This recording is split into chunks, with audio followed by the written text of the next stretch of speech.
All right, gamers, got something a little bit different. We're going to be dipping into some horror today. Urban legends that turned out to be true by Zeark. I like my good old spooky stories, but sometimes I need a good scare.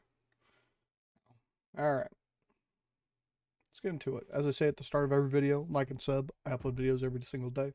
I appreciate every single one of you that watches. All right, let's go. And welcome back to a brand new video. So the last one of these did absolutely Holy fuck. That was crazy. big. I have no idea why. But seriously, thank you so much if you did watch and support that video. It means the world to me. And the fact that it's almost at like 700,000 views, I'm not sure what it's at when this goes up. Hello, this is Editing Zeark, just jumping in real quick. The video just surpassed 1 million views. Congrats, Zerk. Congrats. Congrats, bro. I remember when I made this, I was kind of stepping out of my bubble a little bit. I was really nervous about how it was going to perform, and I had so much fun making it that I was worried I wasn't going to be able to make another one. Luckily, I was optimistically proven wrong, and there's another one. Well, good. It's good to be proven wrong. See how much further you can actually go. So good on you. Good on you, man. This was like 2 months ago, but something new popped up on the YouTube feed for you today. I just want to give my thanks to you guys because seriously, I wouldn't be doing this goofy little YouTube thing if you guys weren't watching. So sincerely, from the bottom of my heart, thank you guys. Same, I agree. Yeah, and I get many less views, but still appreciated so much. And yeah, let's go look at some creepy urban legends. Now, unfortunately, I'm going to have to drop some bad news on you. This video will be the final video in this series. I know it's only been 2 parts, but there are... Is it the last one? Hello? Oh, it is. Oh, man. Drats. 1.4 mil. Good job, bro. Good job. Not a lot of urban legends out there that are actually true that are somewhat interesting. I know in the thumbnail I have 3 different pictures of 3 different things, but in this video we're going to be going over probably like 6. Yeah, enough wasting your time. I hear ya. I hear ya. You're not wasting my time. I'm ready for this. I'm ready. I'm ready, big dog. Let's get into what you came here for and let's look at some spooky urban legends. So this first urban legend is called the Maine Hermit. Now, have you ever seen those stories of people... The Maine Hermit? No. Living in other people's houses? Oh, so California and squatters' rights? Yeah, I've heard of that before. You go downstairs one night, you're looking for something to eat. And then like all your milk and salad is gone for some reason. And then you thought you might have heard someone jump onto the couch, but when you check it, there's nothing there on the couch. Yeah, I've heard of that. All of a sudden, the peanut butter has a big hole. How did you find this photo of me? I don't even know you. In the center of it, you live alone and you're like, why would anyone do... I wouldn't do something like that. For decades, people who vacation in central Maine's North Pond area were puzzled by items that would go missing. Batteries and food from the cabinets, flashlights from... I mean, this sounds like just someone consistently squatting and breaking in and stealing. Camping tents. This became a huge... Oh, it's camping stuff? Like it's people outside camping? Huge rumor and a massive talking point within vacationers in the North Pond area of Maine, striking fear in the ones who camp there or just vacation in general. Unfortunately, the rumors were true. For 27 years, Christopher Knight lived alone in the woods within that area. Holy fuck. I am the forest goblin, and I need all your supplies.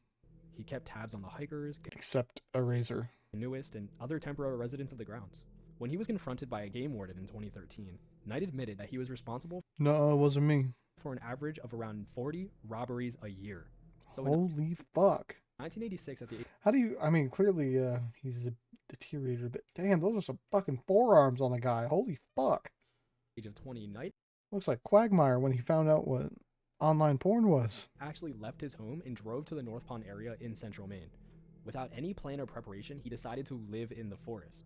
So Knight lived in a makeshift camp in the woods near North Pond, and his way of survival was stealing food, clothing, and other necessities from nearby cabins and campsites. He moved... I think I'm about to steal. That's like one nearly every week, is it not? Because there's 52 weeks a year. He said an average of 40, so like nearly once a week. Makes sense. Only at night, and he took only what he needed. Because he was so careful and planned out his robberies so perfectly, he wasn't caught... I can't imagine, because it's his survival on the line. ...for nearly 3 decades. In April of 2013, he was caught by law enforcement while stealing food from a summer camp for disabled people. Come on. Come on, man. You can't be doing that shit. Night. Come on, bro. That's messed up. Thing is, though, when he was captured, there was a mix of emotions within the community. A lot of people felt for him that he was just trying to provide for himself while living in the middle of the woods. Yeah, but providing for yourself at the risk of the risk you, but bringing down others at that. So I mean, I understand. Like, do it for yourself. Get a I don't know, get a job, get your own food. I don't know, hunt. I don't know. And to no one's surprise, a lot of people were very angry over his burglaries. Knight pleaded guilty to multiple Well, yeah, of course. People be mad because he's stealing their shit. counts of I'd be mad too. burglary and theft. He was sentenced to 7 months in jail and was required That's it. 40 a year, and he was in there for 25 years. 7 months, take it or leave it. to pay restitution and attend counseling. There was also a book made after him called The Stranger in the Woods, The Extraordinary Story of the Last True Hermit by Michael Finkel. After he was released, Knight actually struggled with reintegrating into society after such a long period of isolation. Well, yeah, because it's almost like he spent nearly 25 years away from society. Of course he's going to fucking struggle. He received support from his family and mental health professionals to help adjust to his new life. Now, there is some talk online whether I'm surprised his family even like still spoke to him. this guy is actually a hermit or he's just a career burglar who hid in the woods. It seems to be that there's a disconnect, that he wasn't really a hermit within the woods because he didn't build a farm, he didn't try to hunt for his own food, he would just go and steal other people's. So there's I mean, yeah, that's what it sounds like to me. a story on Reddit from 3 years ago by Heart of Darkness. He said, one of my close friends had a summer cabin about 1,000 yards from this guy's camp. Growing up, she never wanted to be alone at the property because of how many times he'd broken into their cabin. The area is very remote. Think miles and miles of dirt roads through dense woods. And it's unsettling to think that someone was out there watching for decades. So a bunch of interviews that were actually done on this guy basically sums up that he terrorized people with his constant burglaries, and he just See, but you have to take all these what people say with a grain of salt. With like, oh yeah, man, I camped up there. This guy, he was a fucking nuisance, and I can't imagine that he wasn't a nuisance. He sounds like someone that just takes and doesn't do anything for himself, or does the bare minimum. Clearly, he lives in the woods and steals from people. That's where I got goes. did not care. He only cared about what he needed. He didn't care about how he made people feel, breaking into their cabin, stealing Clearly, fucking clearly. their stuff. He did not care. And yeah, let's move on to the next urban legend in this video. The next urban legend in this video is the body under the bed. That's me with my body pillow. Vacationing couples, That I totally have. newlyweds, Disneyland guests, all have been the subject of an urban legend involving hotel occupants who fall asleep only to wake up to an awful stench coming from either under the bed or inside the mattress. I've never heard of this before. Maybe I'm just like out of the horror loop. Closer inspection reveals that a dead body has been stashed away, presumably not anyone who has died of natural causes. Now, unfortunately, this has been confirmed multiple times over that this has actually occurred. At least a dozen newspaper stories have detailed hotel rooms that have doubled as a body disposal site. While the smell is usually apparent, This reminds me of like that. Oh gosh, what's that hotel? The Cecil. This is where like, how much you bet that was the place where this shit was like big at. right away, at least one couple slept on a mattress containing a body in Atlantic City in 1999. Cases in Colorado, Florida, and Virginia have also been reported. To go into a specific case, in 2010, guests at the Budget Lodge in Memphis were That was your first red flag. A budget lodge. horrified to discover they had been sleeping over the body of Sonny Millbrook, who at the time was a missing person. Not very sunny. You're under a bed, and past tense. Fabric softener Too bad they put you on a t-shirt, dog. Rest in peace. had been stuffed in the ceiling tiles to try and mask the smell. Ooh. Wouldn't that be intoxicating? Like, even if it was a good smell, that must be like stuffy, would it At not? least 3 other occupants had actually rented the room out since Millbrook's What? How do you not notice? I don't know, the flies. Oh, fuck. disappearance. Yup, that means 4 people in total slept with her body dead under the mattress, which is just crazy. So at the end of this story, a court eventually convicted Millbrook's boyfriend, Lakeith Moody, of the crime. So if you're ever on a cruise, staying in a hotel, or going to Disneyland, it doesn't hurt to, I don't know, check under the mattress. Man, I'm so excited for my vacation. I'm gonna check just to see if they any of the past tenants left anything under the bed. Oh, they did. They left their grandma. She's a Twitter bio now.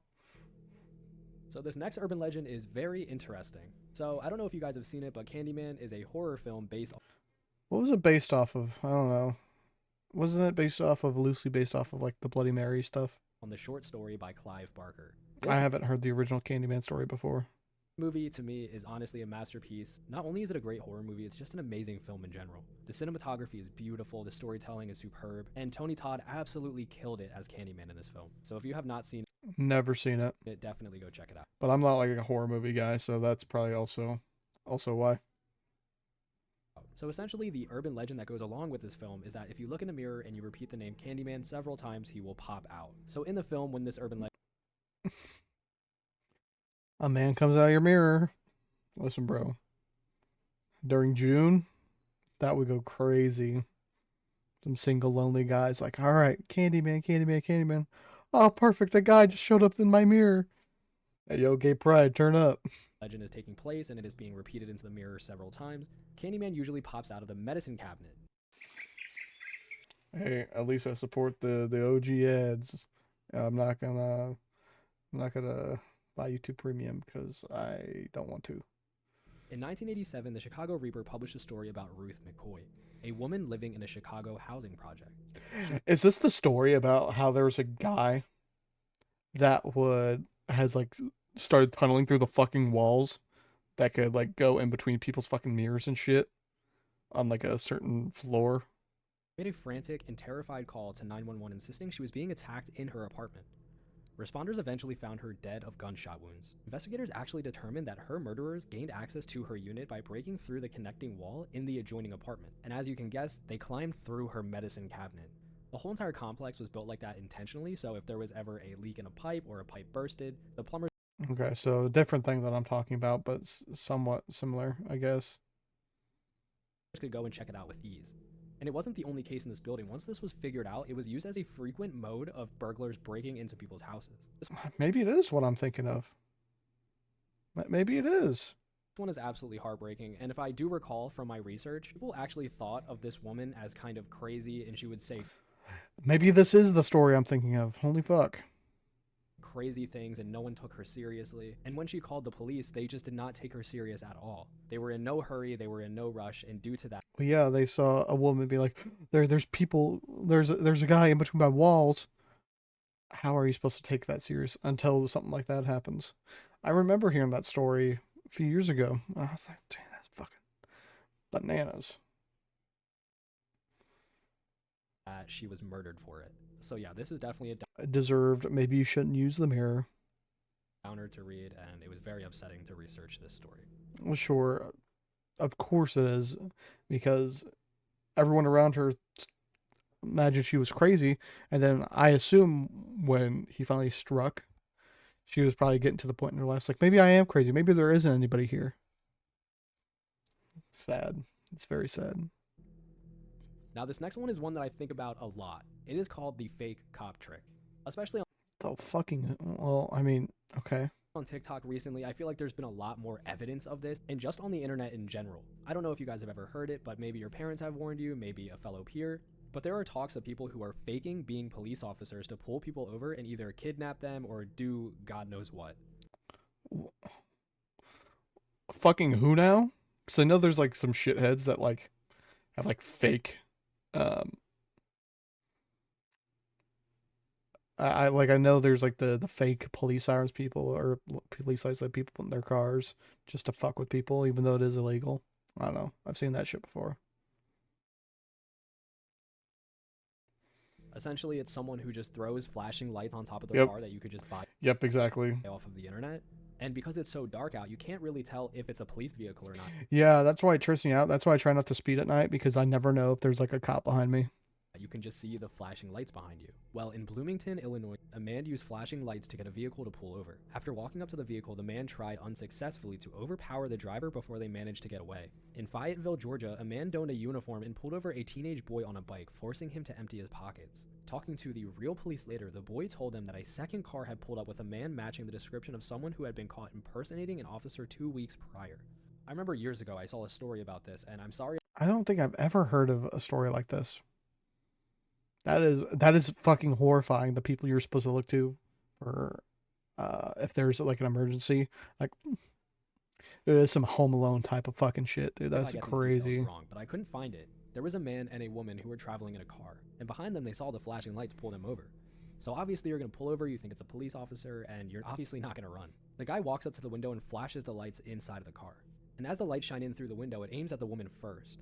He then moves the flashlight over and then sees that the driver is a male. The driver of the car notices that this guy isn't really wearing a professional uniform. He said it actually looks kind of cheap or just not a uniform at all. It was kind of dark, he couldn't exactly tell. But he could tell that there was something up with this guy and his attire was not correct. He then Dude, that is fucking bad. I couldn't imagine.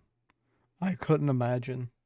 looked in his rearview mirror and he saw that the car also had no things on it that would signify that it was a police officer. After the quote-unquote Because our I can't remember what's the rule if undercover cops are supposed to, like, if you ask them if they're allowed to tell you or not. It's no, probably, right? They're not required by law. I mean, what I was gonna say is just fucking pointless, I guess. police officer noticed that the driver was a male and there weren't two females in the car, he immediately acted very strange. He became flustered, he couldn't speak correctly, and eventually just Yeah, he he wasn't looking for Chris Handsome. He was looking for booty.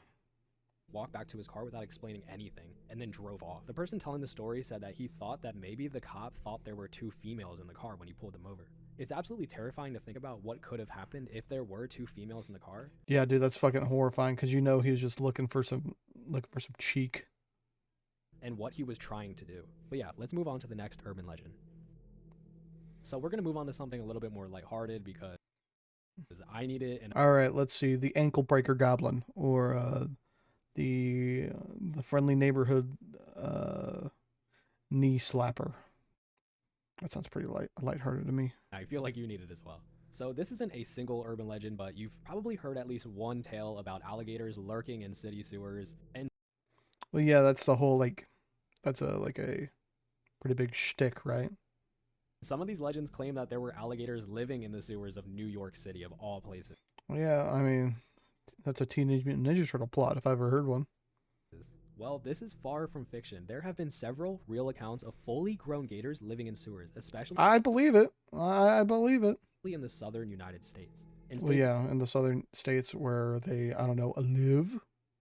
like Florida, I mean, who would have guessed? Where alligators live in the wild and they're basically everywhere you look in Florida, storms and flooding can wash full-size gators into the sewer system. That is how. I mean, I guess that proves like how strong water can be to move these 500, 600, 7-pound gators. Damn. And what's crazier is that police officers actually did pull a 2-foot-long baby gator from a New York City sewer in 2010. Unfortunately, Don't tell me that. Don't tell me that because that is like fairly recent. Fairly gator recently. colonies are a myth when it comes to New York City. There were some talks that there were full-blown like colonies of gators living in the sewers of New York City. I don't know if I believe that. According to science, a full-grown gator could not survive a New York City winter. Yeah, no. So there's no colonies of alligators living in the sewers of New York City. Maybe if they do like the gator pile, As cool as that kind of sounds and terrifying as well, overall, it's that would be kind of badass though. Imagine your first day on the job working in the New York City sewer system. Be like, okay, um, a gator and his mother and daughter and son are all big chilling, and I'm about to die. just a goofy little one. And who knows, maybe when you're roaming around in the sewers like the kids from It, you could run across an alligator and befriend it. Don't try to do that. That reminds me of there's like that horror image of a sewer, and you just see two like eyeballs, like glowing eyes. It's like, okay, there's a gator in there. I'm so good. Please don't. This next urban legend is called Leloyan. So this one's really I guess Chernobyl is the theme. cool because we get a timeline of it and we can actually see when this urban legend became reality when someone took a picture of this. What? So the people of Switzerland began telling stories about a mysterious figure who walked through the, please correct me if I say this wrong, Malise forest wearing camouflage and a gas mask. Now for Dude, Pyro TF2. 10 years, there was no evidence that this figure actually existed. There were Oh yeah, well, it's an urban legend.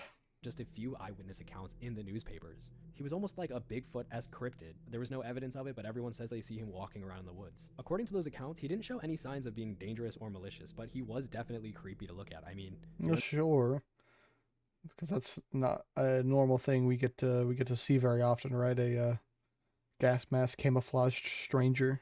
in the woods, you see a guy walking around with camouflage and a gas mask. Yeah, that would probably freak you out. But in 20 Sure.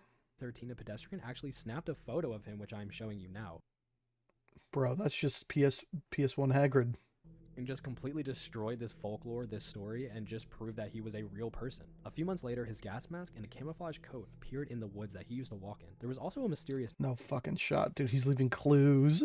note hinting that he was harmless and could no longer stand being viewed as some kind of monster. There were rumors Oh, that's sad. He was just trying to do his own thing, be his own little cryptid. Now people fear him. That's sad. that this was actually his suicide note, that he took his own life. The wait is over. I really hope not, because he just seemed kind of wholesome, even though he does look a little bit creepy. But maybe that's just because we just don't understand. That's really sad, actually. That's sad. Whether he actually committed suicide or he simply abandoned his I think the character committed suicide, you know? That's what I think. persona, his wandering habits are unknown now. No one has seen him. I'm not sure why he was doing this, if he wanted to stir up the pot a little bit, I think it was just all in good fun that he enjoyed, and then now that it kind of became something in this town. or maybe he was just a dude who liked to wear a gas mask. I have no idea. It is crazy that he was walking around for all these years, and the moment a picture came out, no one has seen him since. Yeah, because now it's no longer just talk.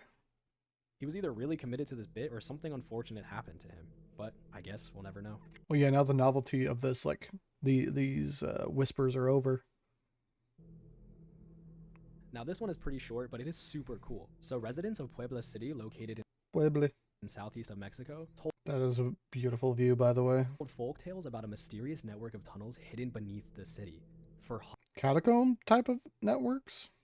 hundreds of years, there were no such tunnels that were ever found, so people assumed that there were nothing more than stuff of legends. But then, in 2015, a construction crew actually discovered a very real tunnel beneath the city. Crews began excavating the site and eventually discovered around 6 miles of tunnels snaking under Puebla's streets.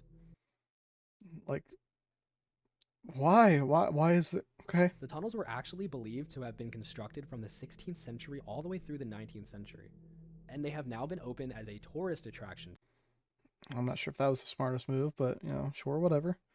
At least it's not like a catacombs type of deal, or they just haven't found it yet.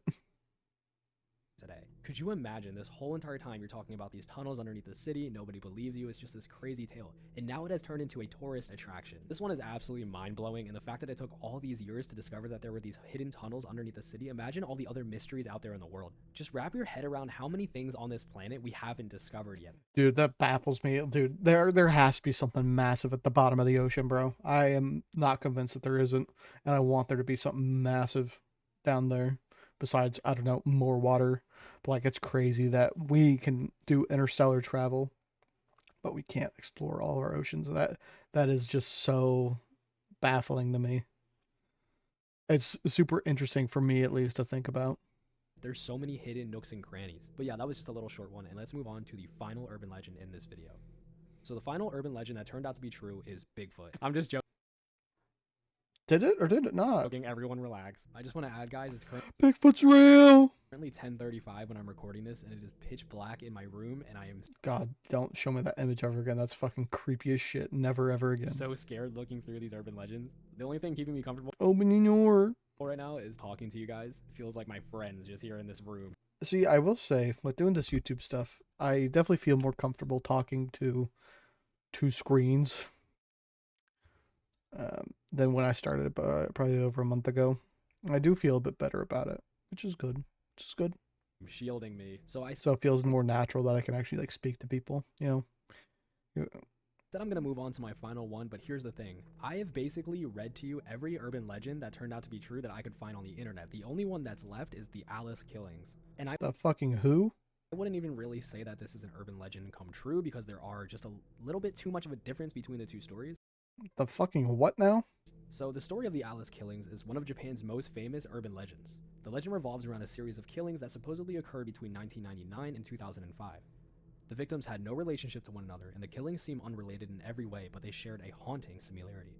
A single A fucking what? playing card was found by each body with the word Alice written in the victim's blood. But there was no evidence, however, that these killings ever took place at all, and the only truth that's connecting these is that there was a serial killer who identified his murders with playing cards, but he also operated in Spain and not in Japan. That doesn't mean that it couldn't have been him, I guess. I mean, I don't know. I'm not. I don't know. Uh, it sounds similar, but this guy didn't do the His name whole was Alice thing. Alfredo Galen. He was Your name is not Alfredo.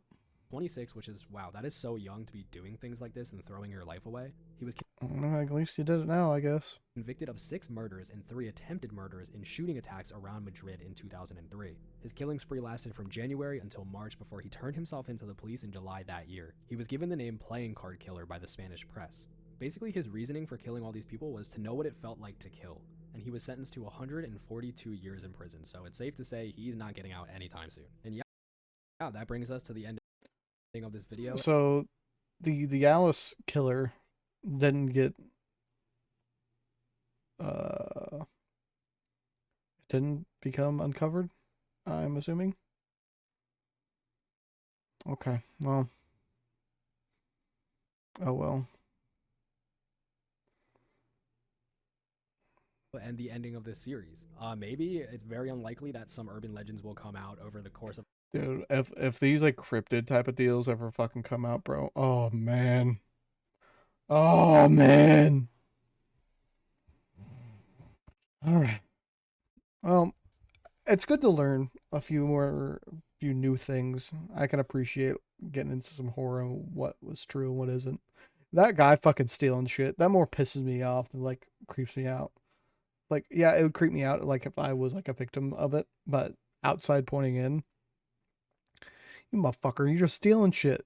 You didn't even like do anything to self-sufficient, like make your own garden or so on and so forth, get your own food. I don't know. That just seemed kind of scummy for me. But oh well. Good video. Good video, Zeark. Like and sub.